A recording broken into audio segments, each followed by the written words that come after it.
ईशानाय बालचन्द्राय श्रीगणेशाय धीमहि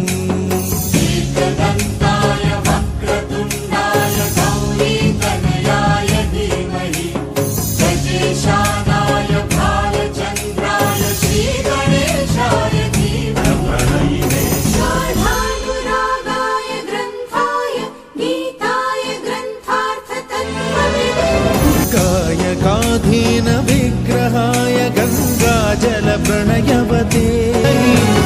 गोसहस्राय गोवर्धनाय गोपगोपाय धीमहि